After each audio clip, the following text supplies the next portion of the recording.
Hello, everybody. Ben Rogers here, the Raptors Digest.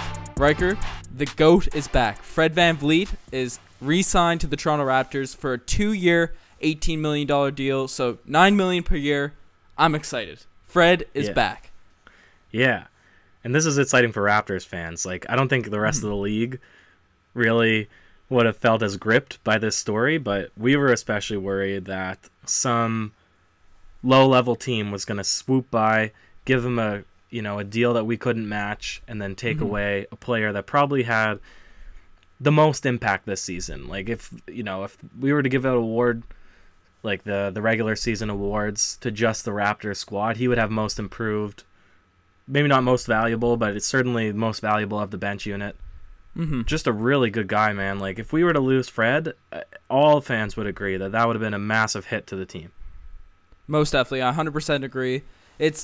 We were afraid of a Bismack Biyombo sort of situation happening where we have a bench guy that just blows up, totally exceeds expectations, plays his way into another big contract, because Fred was barely getting paid $1 million. He was an undrafted free agent, so he's getting paid dirt cheap. Now he's getting this big contract, and we were afraid that a team, obviously Fred was a restricted free agent, so a team could offer him a sheet, and because Bismack Biyombo got paid about $18 million per year, and he only averaged 4 points per game. Yeah, so. And he didn't play It's the Norman Powell effect, but it's really too bad when you see, a good player, a good role player that can be utilized on a championship caliber or at least, a playoff run caliber team that, all of their skills go to proper use. They explode, like you said, they explode off the bench, and they're put onto a team where they're just not challenged. The best isn't brought out of them, such as the Orlando Magic and Bismack Biyombo. I mean, if we had to have him on the team again this year, it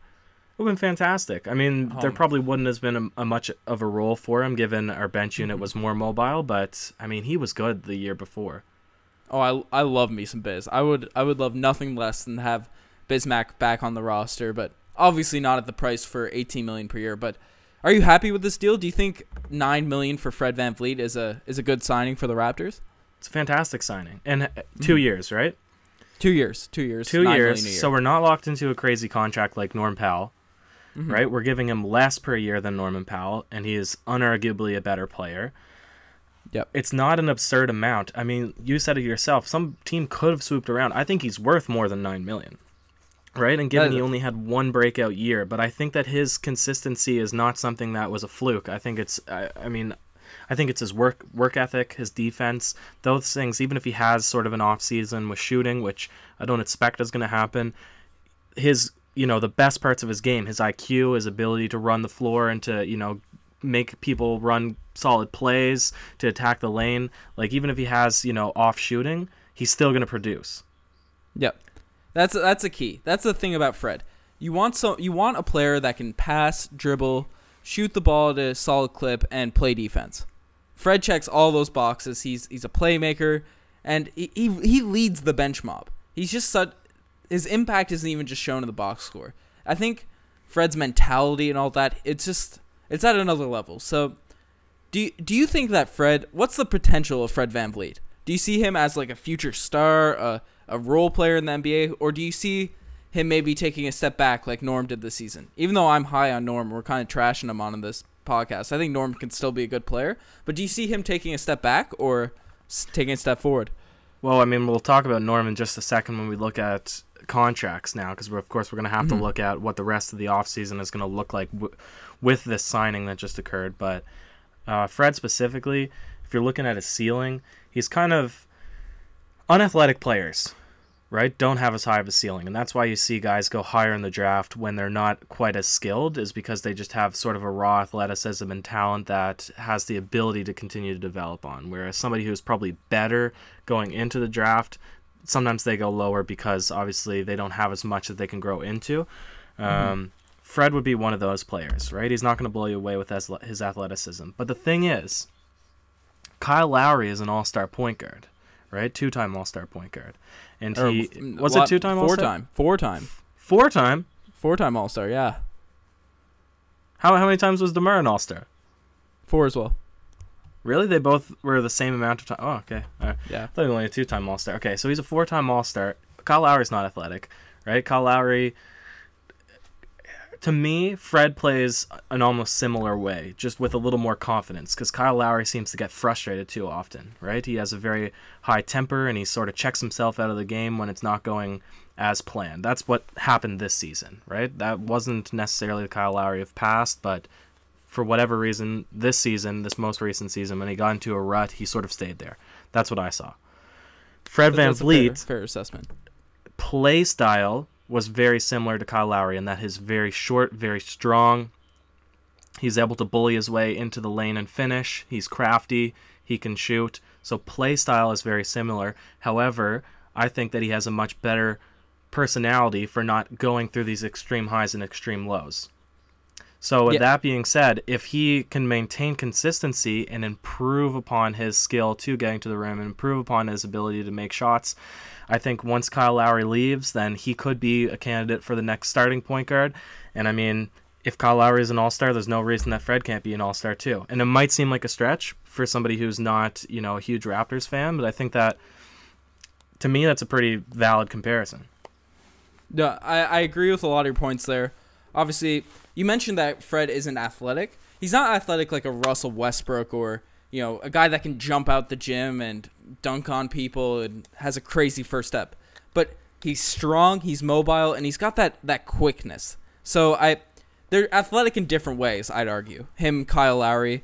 And if you look at those types of players, people with those builds, they're almost late bloomers in the NBA. You see them start to come out later in their career. Because if you look at Kyle Lowry's stats in his first few seasons, 5 points per game, 9 points per game, 7 points per game, 9 points per game. It wasn't really until he got to Toronto he averaged more than 15 points per game. So these players are really, they can develop. They can grow into their own.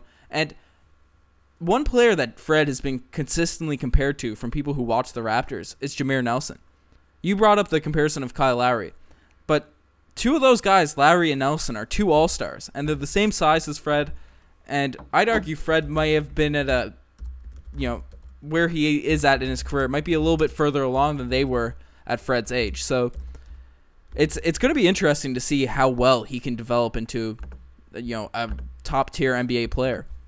That's true. Yeah, people forget about Jameer Nelson, I think, with this new age, but he is, all-time assist leader for Orlando. Very solid guy, like you said, on All-Star. He was nasty. Yeah. 2K10, he would not miss any threes. That's all I have to say. Yeah, and those are two good comparisons. So we'll just look at sort of how the cap is looking now. So $18 million, so we're looking at $9 million a year. What do you have to say? Yeah, so we're both in agreement that Fred, this was a great signing. We don't see him taking a step back.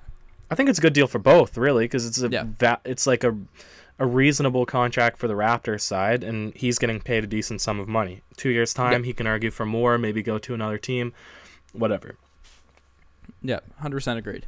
Just wanted to close that up. But yeah, you mentioned the cap situation. The Raptors are, with the Fred VanVleet signing, per Zach Lowe, they're about $136 million committed in 2018-2019 salary. So that's $13 million over the tax. So the Raptors are going to be in the tax right now if they make no moves the rest of the summer. Do you see the Raptors not making any more moves? Not trying to creep under the tax? Because Masai Ujiri said if it's not a championship team, there's no point in paying these extra money. So yeah.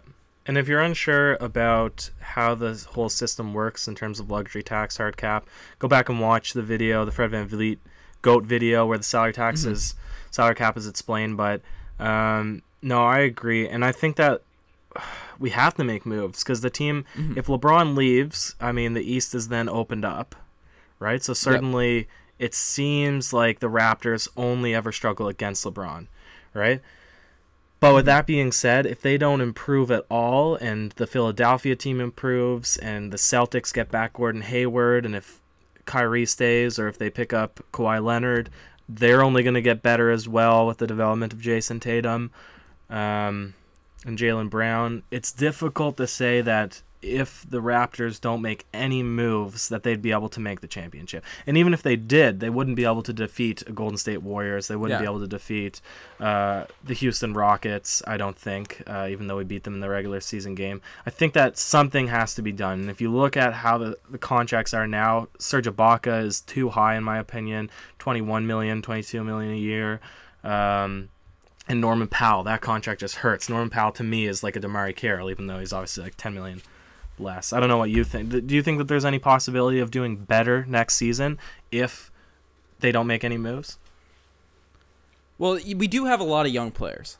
So internal development has been something that's been huge for the Raptors. But obviously with Jonas still only being 26 now, OG's only 20, Siakam, Fred, all these guys are young guys. So if we made 0 moves, I still think we could maybe improve a little bit. But the way the Sixers and the Celtics have just, have such a core group, their top players, our top players are DeMar DeRozan and Kyle Lowry. They are our 2 most talented players. You mentioned earlier in the pod that Fred maybe, had a more of an impact than Kyle, just, because he was an X factor, because everyone knew Kyle Lowry. I don't like Kyle. I don't even like Kyle. I don't think that he is an all-star. That's for another video. I disagree with you. I disagree with you there. Kyle was our best player in the playoffs. I really liked Kyle Lowry's impact, but he's definitely more talented than Fred. I think we both agree on that.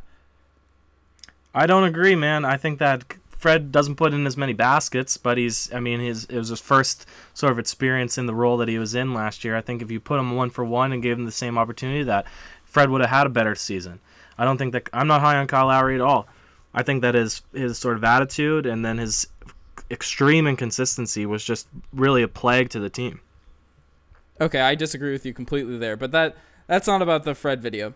But I think if we have those 2 all-stars and have the young players, we can grow a little bit. But if we want to stay ahead of the game against Philadelphia and the Celtics, we probably need to make 1 or 2 more adjustments. And we need to get rid of Ibaka. We need to get rid of Ibaka. Or Norman Powell, unless Norman Powell can somehow get out of his slump and produce. Mm-hmm.